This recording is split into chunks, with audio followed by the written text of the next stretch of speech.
Mais uma aula de filosofia jurídica. Temos na nossa aula de hoje Jürgen Habermas, né?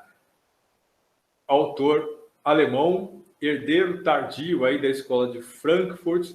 A sua obra tem características muito importantes, muito baseadas nos temas típicos discutidos pela escola de Frankfurt, tipo questões do cotidiano, discutir o que é arte, qual é o valor da arte, qual é o valor, né, dos elementos culturais produzidos pela sociedade humana, pela sociedade ocidental. Veja como é importante a gente entender essa discussão como uma discussão que é irmã, uma discussão que é similar, está dentro do mesmo registro, da discussão que nós fazemos sobre, né, aquilo que é justo, aquilo que é injusto, aquilo que é moral ou não, relação entre moral e direito, são discussões bastante próximas, muito parecidas, e elas estão dentro do mesmo tipo de registro de subjetividade. Então, a discussão que o Jürgen Habermas faz é importante, não aqui por uma questão doutrinária necessariamente, mas ela é importante para compreender quais são os fundamentos do direito moderno. A discussão toda que o autor faz não é uma discussão eminentemente jurídica, mas ela está relacionada com isso. O Jürgen Habermas ele não vai tentar fundamentar o direito com base na ideia da moral, mas a construção jurídica que esse autor propõe, que no fundo é derivada da construção social que ele faz, vai estar sempre relacionada com a ideia de moral. Por isso que a obra do Jürgen Habermas, nós poderíamos classificá-la como justpositivismo ético. Ou seja, ele vai discutir a ideia de você aplicar as leis exatamente do jeito que elas estão escritas, mas fundamentando, a partir de um ponto de vista ético, a necessidade da aplicação da lei com pouca interpretação. Então, obviamente, todos os autores que vão ter esse tipo de abordagem, eles vão discutir os fundamentos do processo de produção da lei. Então, o que significa construir socialmente o texto da lei, os códigos da lei? Para ele, o fundamental é isso. Grande parte da discussão que ele faz para entender o que tem a ver com, ou de onde vem, como se fundamenta a construção social da lei, a grande parte daquilo que ele faz tem a ver com aquilo que nós poderíamos chamar de ética discursiva, né? Ou a ideia da comunicação, né? A comunicação social como elemento absolutamente fundamental para a construção de consensos e a construção, né, de um caráter normativo para a humanidade que leva a que nós possamos viver do jeito que vivemos e nos relacionar do jeito que nos relacionamos através da construção de um consenso. Então, esse autor, obviamente, tudo aquilo que a gente vai falar sobre ele aqui é um pincelar muito superficial, né? Preciso ler o autor mais a fundo, porque a compreensão da obra dele é muito mais sofisticada do que o que nós podemos fazer aqui, né, no espaço tão curto de tempo. Nós vamos fazer hoje é só, né, despertar um pouco da curiosidade de vocês. Eu vou falar de alguns temas que eu considero interessantes na obra do Jürgen Habermas, mas depois fica para vocês aí a tarefa de, né, correr atrás e se aprofundar, né, no pensamento desse autor. Agora, lembrem-se que é um autor muito citado aí em obras jurídicas em geral, é um autor que costuma cair bastante em concurso, principalmente da magistratura, cai na OAB, se eu não me engano, acredito que eu já vi questões relacionadas a ele cair em prova, então é um autor importante, né, para vocês entenderem o pensamento doutrinário moderno. Muitas doutrinas, né, muito pensamento doutrinário está fundamentado nas obras desse autor. Então, o que seria essa ideia de ética discursiva, né, ou teoria da comunicação? Vamos pensar no seguinte. Vamos comparar isso com ciência política. Vamos voltar lá para as nossas aulas de ciência política, né, de 1000 anos atrás, aí, se você ainda se lembra de alguma coisa. Pensem quando nós comparamos aquele mundo medieval, por exemplo, aquele mundo antigo, onde o papel social das pessoas já era mais ou menos definido, né? A pessoa nascia numa caste, o sujeito nasceu nobre, vai ser nobre a vida inteira, nasceu plebeu, será plebeu a vida inteira, né? O mundo explicado por Deus, pela religião ou pelos deuses. Aquele mundo que já tem uma explicação, né? Que já está toda dada, né? Não cabe ao sujeito explicar o mundo é do jeito que ele é, ou pelo menos assim que as pessoas pensavam nele, assim que as pessoas viviam dentro dele. Num mundo como esse, a ação individual faz muita diferença? O jeito como você reage, o jeito como você lida com as pessoas muda o mundo à sua volta? As regras são mudadas porque você discorda? Não, né? Não faz muito sentido. Então, qual que é o papel do diálogo, da construção do consenso numa sociedade como essa? Muito pequeno, né? Quase nulo. Não faz muito sentido. Esse mundo não é o mundo do diálogo, né? O mundo onde tudo já está determinado é o mundo em que as pessoas, né, se sentem pouco importantes porque elas não fazem a diferença. Pensem, né, de novo, naqueles estados políticos pré-democráticos em que a ação individual também era pouco relevante, né, era pouco significativo. Você pode até agir para destruir aquele estado e se colocar como opção a ele, né, e tudo mais, mas do ponto de vista prático, é um forçando, né, a mão e impondo a sua visão de mundo em relação ao resto. Muitos impérios da antiguidade foram construídos assim, né? Você tem um aventureiro que surge, né, simplificando muito grosseiramente aqui, meio que do nada, aí, né, constrói uma carreira meteórica e consegue se impor como uma nova força de poder, ou invasor estrangeiro, né, cria uma nova ordem. Mas esses estados, eles eram estados todos onde a ordem via de cima para baixo. A lei é determinada, a lei é a expressão da vontade de quem manda e ponto. Num contexto como esse, né, como é que você dialoga para mudar as coisas? Como é que você transforma esse mundo? Como é que você consegue, né, transformar a realidade? Ô, louco, todo mundo desligou as câmeras aí, gente. Não façam isso, não me deixem só aqui. Num mundo como esse, né, diálogo é uma coisa que não tem muita relevância. Essa ideia de você construir as coisas juntos, né, enquanto uma comunidade, tem pouca relevância. Mas numa sociedade democrática, numa sociedade que nós chamaríamos de moderna, onde a ordem não é mais determinada, o mundo não está mais completamente explicado, onde as regras, né, são regras que podem ser discutidas e negociadas, então a ideia de comunicação, a ideia de construção de consenso social começa a fazer todo sentido, não é verdade?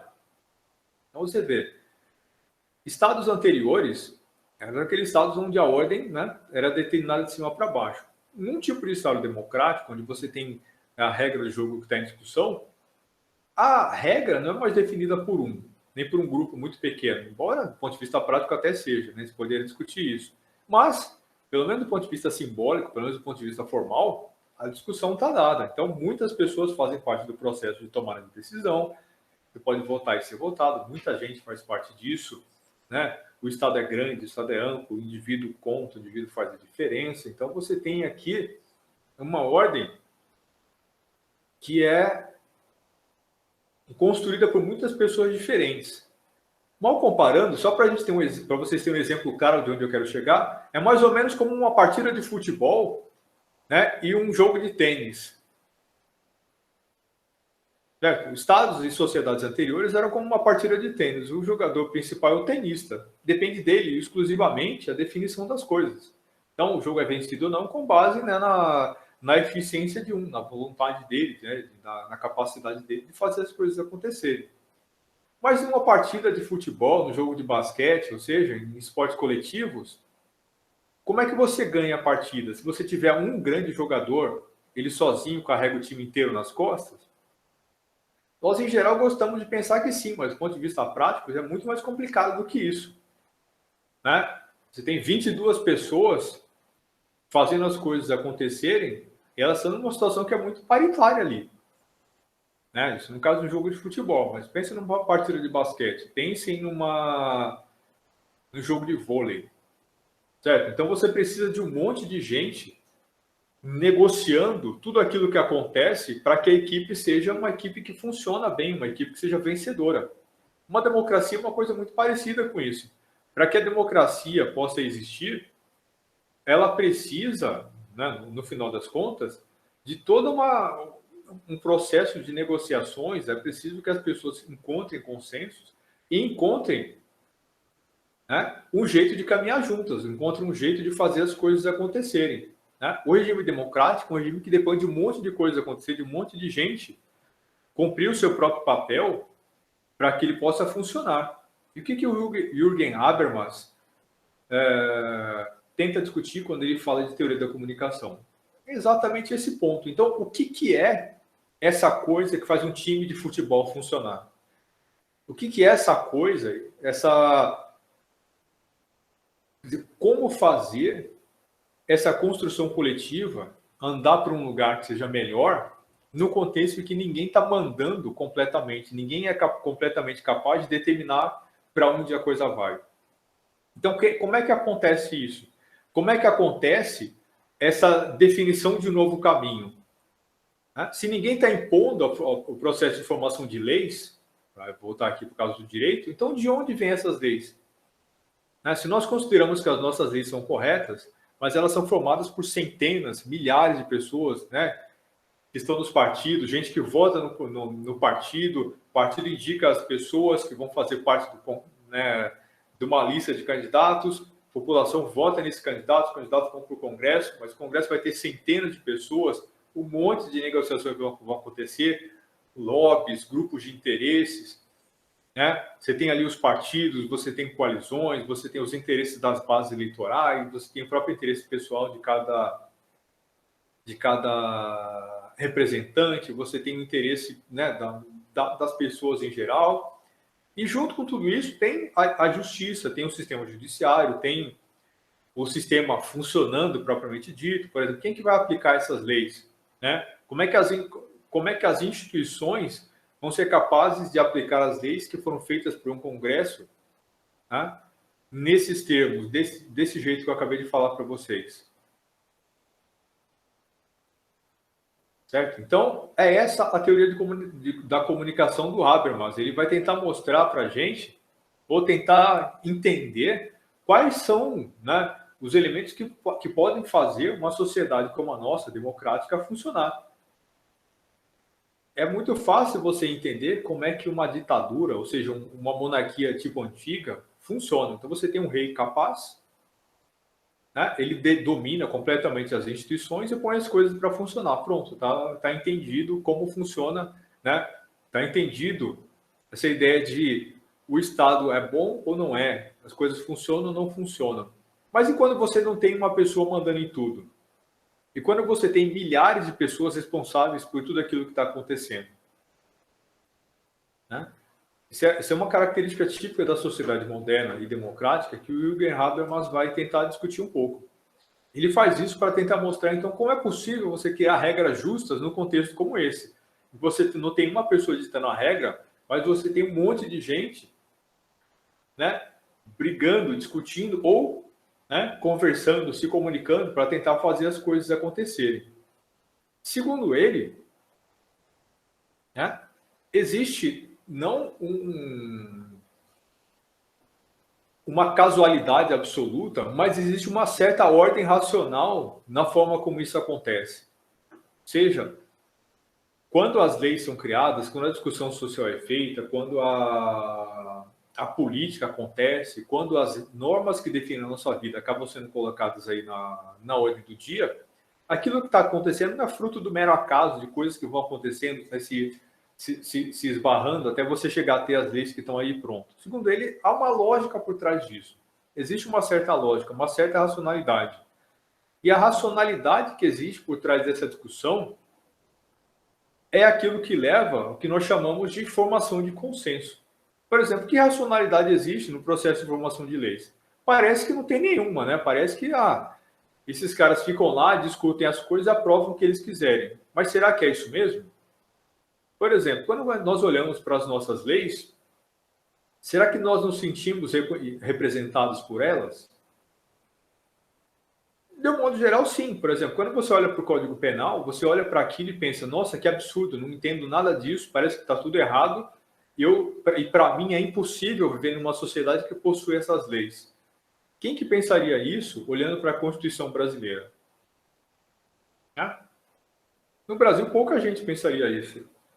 Mas mesmo quando você olha para uma coisa mais específica, tipo o nosso Código Penal, será que ele expressa, de alguma forma, os nossos valores, a nossa moral, os nossos costumes? Né? Em geral, sim. Né? Em geral, sim. Na média, a grande maioria das pessoas se sente representada por isso, né? Por esse código, por essas leis. Claro que vai haver alguns momentos específicos em que a coisa não, que a coisa pode se separar, mas do ponto de vista prático, né, de um modo geral, a grande maioria das pessoas se sente representada nas leis que nós possuímos, né? A nossa Constituição nos representa, mesmo o nosso Código Penal ele também nos representa. Nós entendemos a razão para aquelas coisas estarem lá. Nós entendemos como certo ou como errado as coisas que estão definidas lá. Por exemplo, quem que é contra você punir estupro, né, assassinato e tudo aquilo que é penalizado, né, pelo nosso código? De um modo geral, nós entendemos que aquilo tudo deve ser realmente penalizado, certo? Ou seja, então vejam que, apesar de você não ter um centro, um foco único de produção e construção dessas leis, esse foco é completamente difuso. Então você tem um monte de forças políticas, representantes políticos, né, negociando, colocando isso em votação, uma série de lobbies, né, interesses sociais diversos influenciando nesse processo, mas ainda assim, como consequência de tudo isso, essas leis elas continuam nos representando. Então veja que, segundo Habermas, há, portanto, uma racionalidade que leva a esse consenso. Ainda que não pareça haver um fio condutor, né, por trás de todo esse processo de negociação que leva a que as leis acabem sendo positivadas, esse fio condutor existe, uma certa racionalidade existe, certos valores, certos princípios, uma certa lógica, uma certa ideia de que não dá para você ir para além de certos tópicos, de certo tipo de interpretação em relação a certos assuntos. Isso acaba norteando o processo de formação das leis. Ficou claro isso? Então, segundo Habermas, mesmo numa sociedade completamente descentralizada, onde o processo de decisões, né, não está focado num lugar só, né, uma pessoa que decide, muita gente vai decidir, mesmo assim, há uma racionalidade, há uma espécie de fio condutor que está expresso na forma como a gente lida, dialoga, portanto, se comunica, que faz com que nós possamos construir consensos e, portanto, vivamos dentro de uma sociedade na qual nós nos sentimos parte dela. Então, de onde vêm essas leis? Elas vêm de uma discussão muito genérica, de grupos de interesse, como eu já falei, de toda essa barafunda. Mas ainda assim elas fazem sentido para a gente. Segundo o Jürgen Habermas, tudo isso acontece porque nós temos uma certa ética, certos valores, certos costumes, certos princípios que fazem parte do nosso comportamento, mesmo quando nós construímos coletivamente as coisas, e ainda que você não tenha esse foco central, ainda que a nossa produção seja essa produção descentralizada, né, nós conseguimos chegar a um bom termo. E é por isso que a democracia funciona. A democracia funciona, né, segundo essa ideia habermasiana, porque as pessoas possuem certos valores e elas transmitem, elas comunicam esses valores através das suas interações sociais. E esses valores acabam sendo representados na base dessa sociedade, mas também nas suas leis e na sua política. Ok? Tudo tranquilo até aqui? Então, o Jürgen Habermas está tentando discutir o que é essa construção coletiva, né, da sociedade, da política e depois do direito. Então, ele vai dizer o seguinte: numa sociedade moderna, né, desenvolvida, em que as pessoas convivem de uma maneira mais complexa, mais sofisticada, né, as nossas instituições, os nossos hábitos sociais, todos eles estão juntos e meio interligados. Nós vamos sofisticando as nossas relações, e mesmo que a gente não converse mais tanto diretamente uns com os outros, porque não dá mais para você fazer essa política direta, ou seja, ainda que nós tenhamos uma política representativa, em que eu voto num representante, o meu representante é que vai lá para o Congresso, e lá ele vai estabelecer outras relações, né, se comunicar, né, com os seus pares e com lobbies, e mesmo com as suas bases eleitorais, e como fruto dessas discussões, aí sim vai sair a política. Segundo Habermas, ainda assim, ainda que haja esse distanciamento, ainda assim prevalecem, né, os valores sociais que nós construímos, porque, né, a sociedade como um todo é fruto dessas interações. Mesmo aquelas instituições que estão lá longe da gente, elas também representam os nossos valores, elas não são diferentes de nós, por mais que a gente não se sinta muitas vezes representado. Um exemplo do que seria isso, talvez ajude a esclarecer um pouco, né? A gente já falou sobre isso em aulas anteriores, né? Os políticos que estão lá em Brasília, né? Nós xingamos, dizendo que eles são vagabundos, eles são isso e aquilo, eles são diferentes da gente, né? Por exemplo, os nossos deputados federais eleitos aqui no nosso estado, eles são diferentes da gente, são alienígenas, a gente tem um comportamento completamente diferente da nossa média.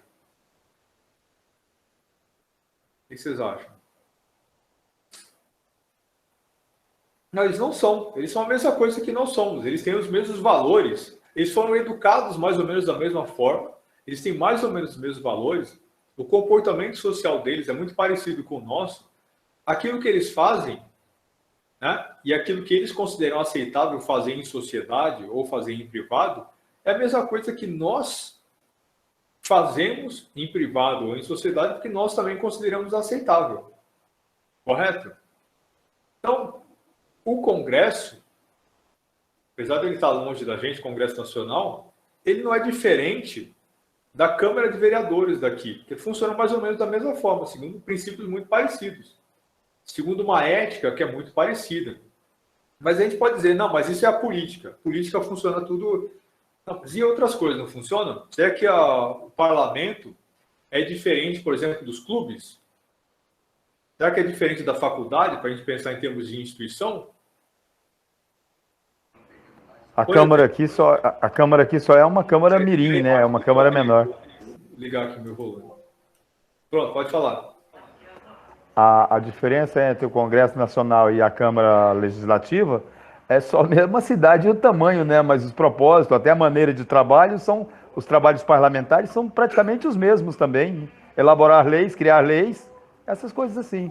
Sim, mas a gente está falando de tarefas. Mas se eu pensar em termos de comportamento, como as pessoas agem, será que elas agem diferente? Não, é também igual, né? Tanto é que os nossos parlamentares aqui muitas vezes têm as mesmas atitudes dos parlamentares de lá, e a sociedade daqui muitas vezes, enrustidamente, tem as mesmas atitudes ou piores do que os parlamentares. Exato. E se a gente for transferir isso para outros tipos de instituição? Por exemplo, então, isso significa que nós, em geral, temos uma visão muito crítica em relação ao nosso parlamento e pensamos, isso não funciona direito, né? Isso é muito problemático. Mas, sei lá, uma faculdade, né? Que são outras instituições que nós frequentamos e das quais nós fazemos parte, não é isso? E as escolas, e os presídios, né? E as empresas, e as igrejas. As igrejas têm gente melhor? As igrejas funcionam diferente do jeito que funciona o parlamento? É claro que eu não estou pensando num caso específico, essa ou aquela. Estou falando em geral, né? Aquilo que acontece, o comportamento das pessoas, a ética, né? O espírito que as pessoas levam para a instituição. Será que é diferente? Né? Então, veja, aquilo que acontece na faculdade, para pensar numa coisa que é nossa aqui, né, do dia a dia, a gente está vivenciando isso aqui agora, ela funciona perfeitamente? Porque a gente não pode culpar outras pessoas, né? Dizer que é um negro que está lá longe, que é alguém que vem de fora e que faz tudo e está errado. Né? É o nosso comportamento, né? Do ponto de vista prático, quem define como as coisas funcionam aqui são os professores e alunos, não é isso? Ou seja, somos nós. Você não pode culpar quem está de fora por aquilo que nós estamos fazendo aqui. E aquilo que nós estamos fazendo aqui, em geral, né, quando a gente compara com comportamentos, se funciona, se não funciona, se é adequado, se nós chegamos ao, enfim, a resultados desejáveis, né, ética, comportamento, um monte de coisa, tudo isso. Será que nós somos muito diferentes de outras instituições, como, por exemplo, o Congresso? Veja, nós não somos. Tudo funciona muito parecido, porque o jeito de se comportar, né, a ética, os valores, os nossos princípios, a nossa ideia daquilo que é certo e errado, né, nós levamos para todos esses lugares. Então, as instituições são fruto daquilo que nós somos, ainda que as nossas relações sejam indiretas. Vejam, então, por que o nosso Congresso é do jeito que é. Porque nós somos isso. Né? Não é o Congresso que é diferente, né? Não tem nada de mais, nada de absurdo, diferente acontecendo lá. Né? Se você olhar todos os meandros, aquelas pessoas, o que elas fazem, como se comportam, tudo mais, não é nada diferente daquilo que você vê acontecer à sua volta. Pode falar. O Congresso, o Congresso acho que reflete nada mais, nada menos do que a sociedade num todo, né? Tudo que acontece dentro do Congresso é um reflexo da sociedade, de como vive a sociedade de modo geral. Sim, então você vê, mas não é só o Congresso, é a política em geral, né? Política em geral. Mas a mesma coisa, como eu já falei, vale para a igreja. Que é exatamente Sem a mesma dúvida. coisa que nós fazemos. Vale para a escola, vale para o presídio, vale para as empresas, vale para o jeito que o patrão se comporta, vale para o jeito que o empregado se comporta, vale para o jeito que o cliente se comporta. Não é isso? Eu tava observando certa feita, o, olha só, o chinelo havaiano de um presidiário. Uma chinela, uma sandália, não sei se fala chinela ou sandália havaiana branca. Aí eu sempre via a sandália dele mais alva, limpa, sabe? Era branquinha e sempre lavada com que boa, limpinha, limpinha, limpinha. Aí eu comentei com ele, ele falou assim: não, isso aqui eu aprendi lá no presídio, porque lá as nossas sandálias, todos os presos são brancas. E tem que ser branca de verdade. Na rua, na cidade, na sociedade, no modo geral, você praticamente não vê uma pessoa com a sandália, às vezes está empoeirada, suja, ele não liga, né? Por estar andando daquela forma. E lá não, é aquele costume. Quer dizer, ele trouxe aqui para fora aquele costume. Ele já estava fora da cadeia, mas ele trouxe aqui para fora aquele costume que ele aprendeu lá dentro da cadeia. De estar Sim, sempre com a sandália alva, limpa. sim, ou seja, nós carregamos isso. Nós carregamos esses valores, carregamos princípios, forma de comportamento e conforme nós transmitimos isso nas nossas inter-relações sociais, veja como isso vai influenciar no direito. Porque se a gente pensar no sistema judiciário brasileiro, ele é diferente do Congresso? Ele é diferente das igrejas? Ele é diferente do presídio? É tudo a mesma coisa. São todas variações do mesmo tema, variações da mesma construção social. Ou seja, da mesma forma de comunicar valores e princípios. Certo? Numa sociedade onde esses valores e esses princípios, onde essa forma de comportamento segue uma lógica que seja mais ética, a política vai ser mais ética, mas as igrejas vão ser éticas, os presídios, né, vão ter outra característica, as escolas, as faculdades, tudo vai ser diferente.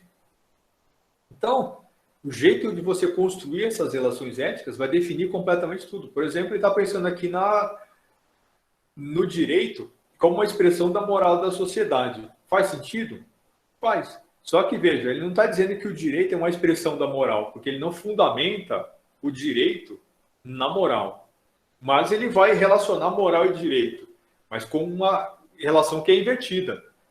O tanto de moral que uma sociedade possuir é a moral que ela vai conseguir projetar no seu sistema jurídico, no seu direito, nas suas leis. E por que ele vai ser um juiz positivista ético? Veja que ele vive na Alemanha. Né? Viveu na Alemanha, nos Estados Unidos. Então, numa sociedade ética, onde a regra, né, é observada, onde os valores, os princípios fundamentais são realmente baseados no comportamento mais ético por parte da população, respeito, né, essa ideia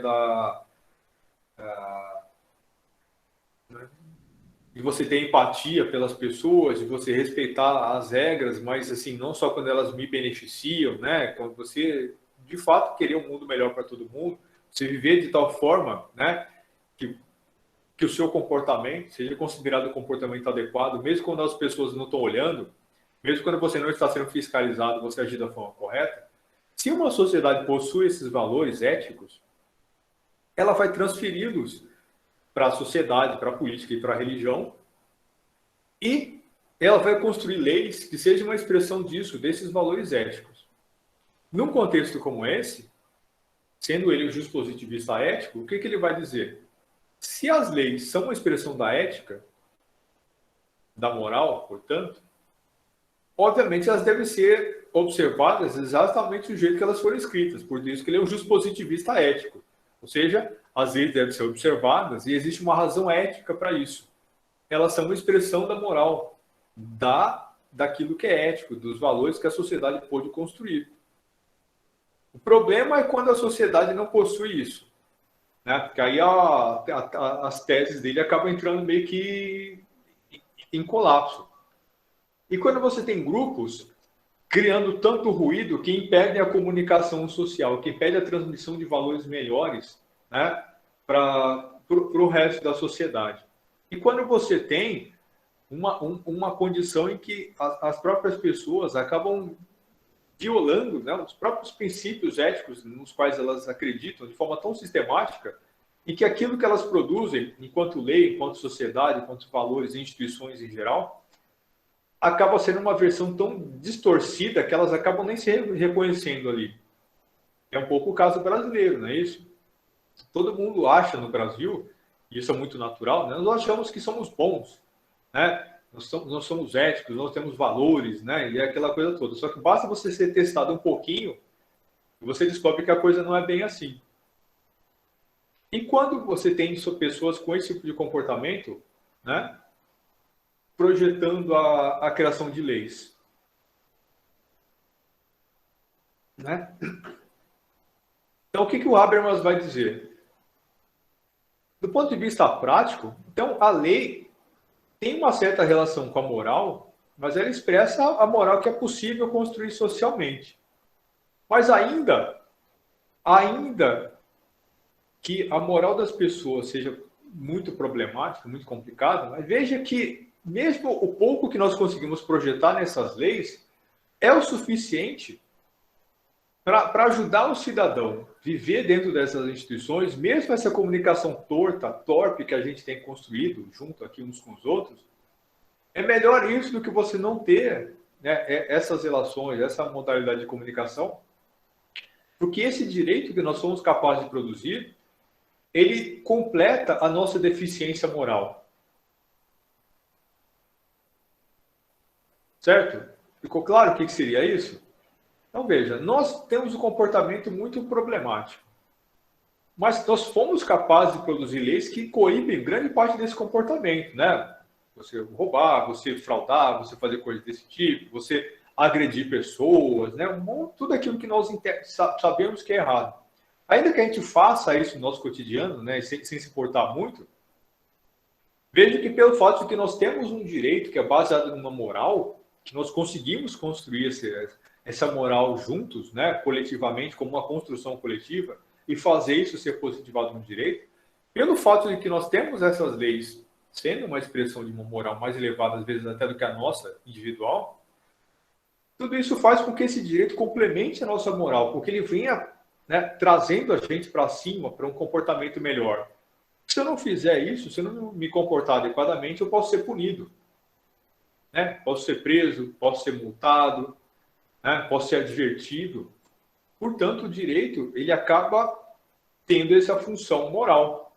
Ele não é construído como uma coisa completamente moral. Não existe uma relação total entre direito e moral. O direito é uma construção social, é isso que o Habermas está dizendo. Só que, como essa sociedade possui certos valores, princípios, elementos morais, ela tende a reproduzir esses princípios daquilo que ela faz, nas leis, na religião, né, no Estado, nas instituições em geral. Conforme esse direito ele possua parte desses elementos, quando o cidadão possui menos, ele acaba sendo puxado para cima, ele acaba sendo advertido, a orelha dele vai ser puxada, ou ele vai ser preso, vai acontecer um monte de coisa, porque ele complementa essa moral. Veja então a importância desse direito, a importância da relação entre moral e direito. Ficou claro? Então, não é que direito e moral sejam a mesma coisa. Não, direito é construção social. Só que nós, enquanto sociedade, possuímos, né, elementos morais. Por mais que ele seja muito complicado, por mais que ele seja problemático. Uma vez que isso esteja positivado no direito, isso acaba tendo um impacto grande na, né, na construção de uma sociedade melhor, na construção de um cidadão, né, que tende a caminhar um pouco mais dentro da lei. O cidadão acaba buscando se adequar mais a essa construção social e moral que é representada pelo direito. Ok?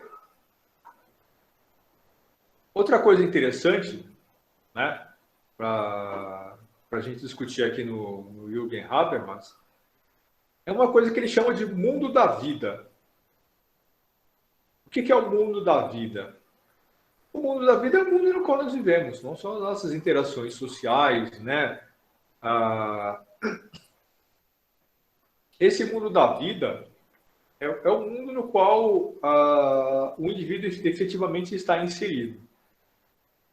Só que esse mundo da vida, ou seja, que é o mundo das pessoas, né? É o mundo das pessoas reais, é o mundo das interações sociais, ele está organizado, ordenado, digamos assim, pelos sistemas de ação social.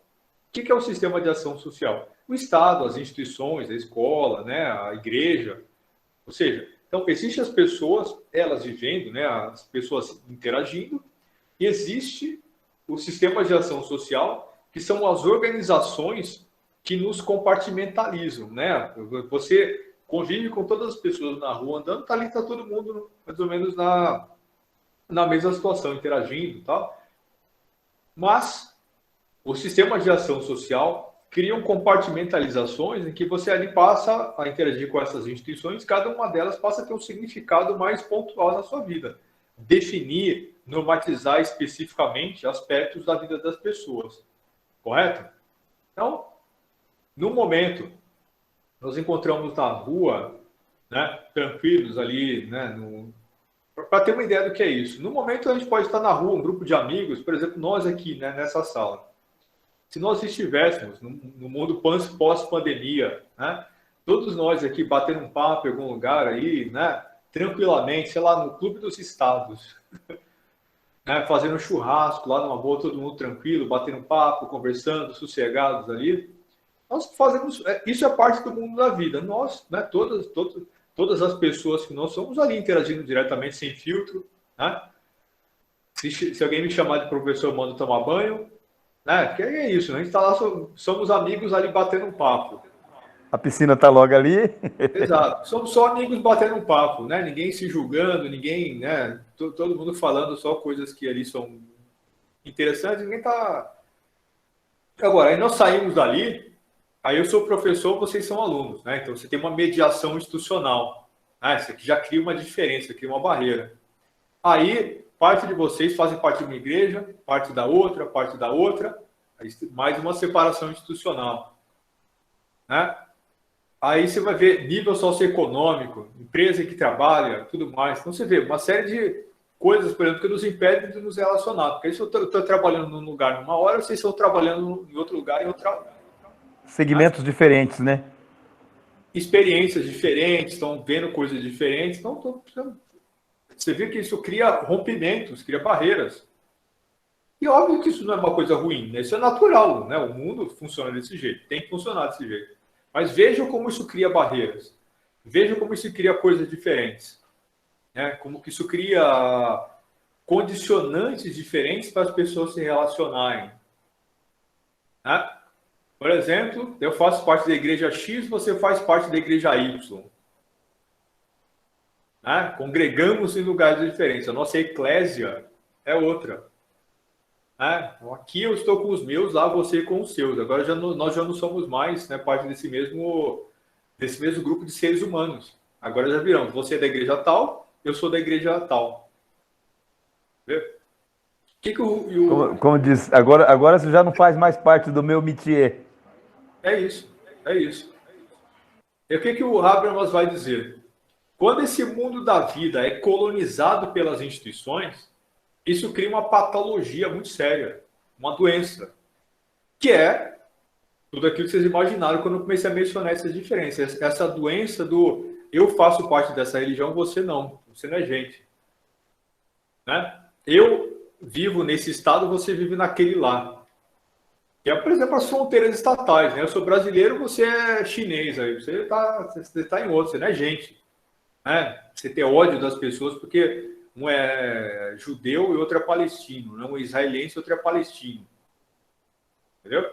Você deixou de ser pessoas, nós deixamos de ser seres humanos e viramos, né, pessoas que estão compartimentalizadas ali, como se fosse mais importante você fazer parte do estado A ou do estado B do que ser um ser humano, ser uma pessoa. Como se fosse mais importante você ser membro da igreja A ou da igreja B, ou da religião A ou da religião B, do que ser um ser humano. Como se fosse mais importante você fazer o curso A ou o curso B na faculdade do que ser um ser humano. Quando o mundo da vida é colonizado pela esfera institucional, ou seja, quando a esfera institucional age e suplanta aquilo que é o mundo da vida, que é o mundo das interações das pessoas, o mundo dos seres humanos, isso cria uma infinidade de problemas muito sérios e muito graves. Porque vejam, né, só para encerrar aqui, vejam como é importante isso para o Habermas. A teoria dele chama-se teoria da comunicação, que depende de interações entre pessoas, não é verdade? Agora, vejam o que significa você viver nesse mundo colonizado, por exemplo, onde você tem essa fronteira que impede as pessoas de se comunicar.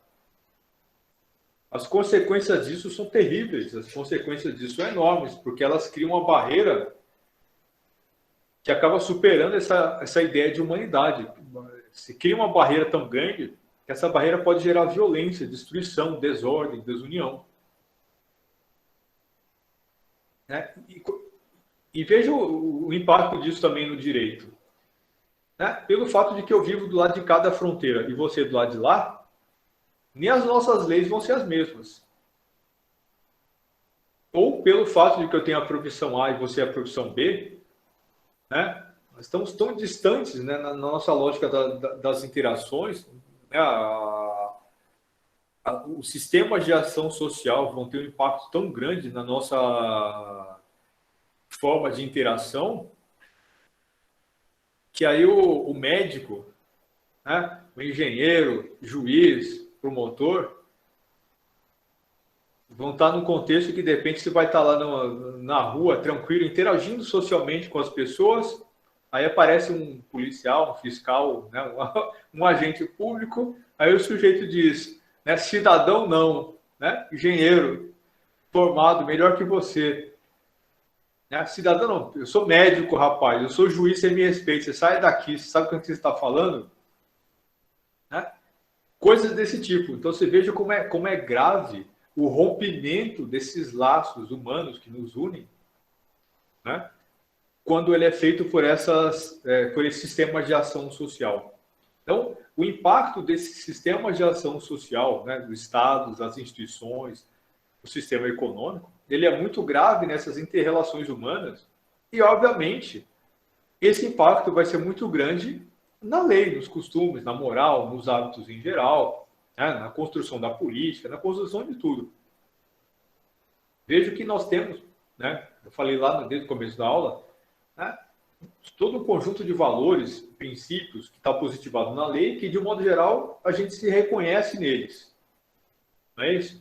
Então, em geral, eles representam os nossos valores. Quando eu olho para o Código Penal, eu vejo lá coisas que eu de fato considero que são erradas. Tudo aquilo que é punido, né? Tudo aquilo que tem pena no Código Penal, de modo geral, eu concordo. Tem que ter mesmo. Agora, vejam que, por conta dessa colonização do mundo da vida, essa lei vai fazer diferente para uns e para outros. Dependendo do acesso que você tem a recursos, você vai conseguir advogados melhores, você vai conseguir um acesso privilegiado ao sistema jurídico, você nem vai ser preso pela polícia por conta de coisas que você fez, porque você não é igual aos outros. né? Ou se for preso, você vai ficar numa cela diferente, você não vai para, né, lá no meio do inferno junto com os outros e tudo mais. Então, vejam as consequências disso, como isso é grave, como isso rompe a solidariedade social e como isso destrói a nossa chance de ver no mundo melhor. No mundo em que as pessoas se reconhecem umas nas outras, né? No mundo que as pessoas entendem que eu quero que tudo funcione bem para mim, mas eu também quero que tudo funcione bem para você. Né?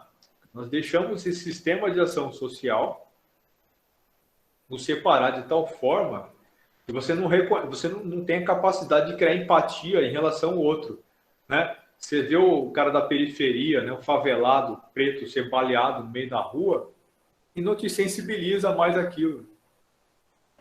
Mas esse tipo de mundo, professor, seria um mundo fictício, abstrato. Acho que nunca existiu, nem nunca vai existir. Não, mas o ponto são os níveis, né? São os níveis. Ninguém está falando aqui de uma utopia onde não existe violência, não existe separação entre as pessoas. Né? Isso é uma utopia, obviamente. Agora, veja que quanto menos colonização do mundo na vida, quanto mais as pessoas possuem empatia umas em relação às outras, quanto mais a ideia da humanidade supera essa ideia do sistema de ação social, melhor tende a ser a vida. Menos violência você vai ver, menos racismo, menos isso e aquilo. Ou seja, né, você vai ter segurança, você vai ter educação de qualidade, você vai ter interrelações que são muito melhores. Né? E é nas coisas pequenas, nas coisas mais banais, que isso faz mais sentido. Veja, hoje isso só para um exemplo aqui para encerrar, veja que hoje isso não é muito mais assim, que já mudou, né? Isso na Europa.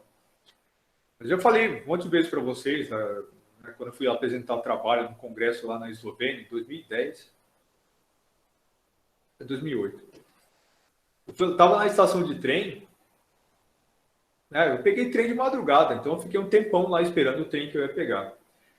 E durante esse tempo eu fiquei olhando para as pessoas, né, vendo as coisas que aconteciam lá, tudo parecia a coisa mais interessante do mundo. Mas a coisa que eu mais achei legal foi o tanto de molecada, meninos e meninas, sozinhos ou em grupos, com idades aí de 14, 15, 16 anos, andando sozinho, mochilão nas costas, atravessando a Europa, pegando trem de madrugada para ir para outros países.